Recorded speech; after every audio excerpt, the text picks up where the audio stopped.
The New Testament is a Jewish text written mostly by Jews and for Jews, whose worldview and truth claims were almost entirely framed by their understanding of God's revelation to their ancestors.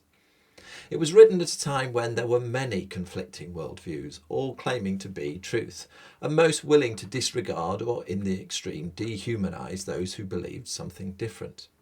And this is still very true of our world today. Many of these ancient beliefs have disappeared into history, leaving their mark only in stories, temples and statues. However, some of their philosophies remain potent today. The concept of a separate body and spirit is not a Jewish understanding, but the product of the Greek philosopher Plato.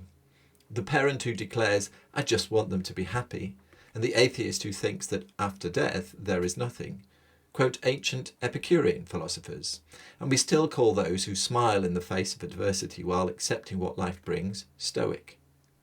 Our contemporary patterns of thought, even today, still find their roots in ancient Greece. Today we pride ourselves in being open to hear and willing to embrace the truth claims of others, perhaps even up to the point where our own beliefs and ideologies are challenged.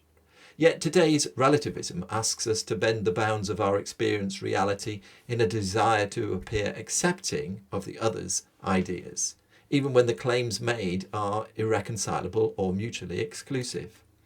Still others hold to one particular worldview and never question its source nor cross-examine the claims it makes.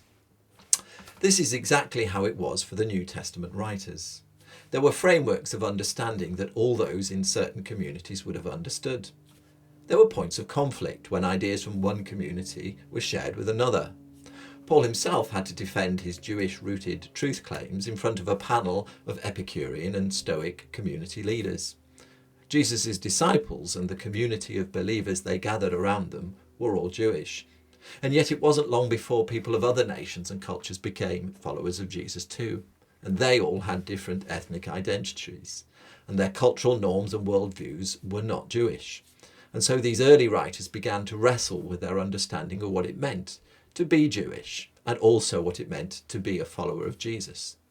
They re-examined the absolutes that God had already shared with the Jewish people through history and reassessed the way these were to be understood, when considered alongside what had been revealed to them by Jesus. And it was not a simple process, as the narratives and letters of the New Testament testify.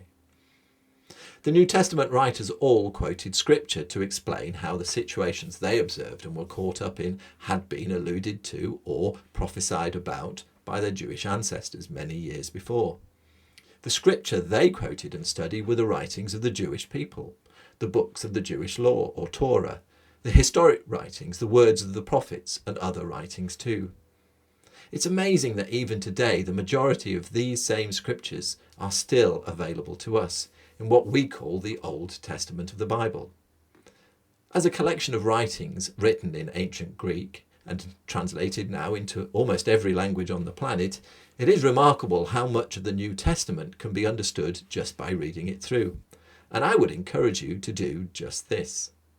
However, it's important that we recognise how our interpretation of what the words say is shaped by the cultural lenses we look through and impacted by the assumptions we bring with us to the text. So it's my hope that in these studies, that as we look at these Jewish writings again, sensitive to the culture and context of their composition, we may be able to understand them better. We may be able to hear what their authors were saying and were not saying to their ancient audience. And in all of this, we may be able to hear the voice of God speaking to us nearly 20 centuries later. And that is really exciting. If you'd like to hear more or want to find out more, then please follow us on Facebook, subscribe to our YouTube channel, or visit our website, dalesfaith.org. We would love to hear from you. Be encouraged.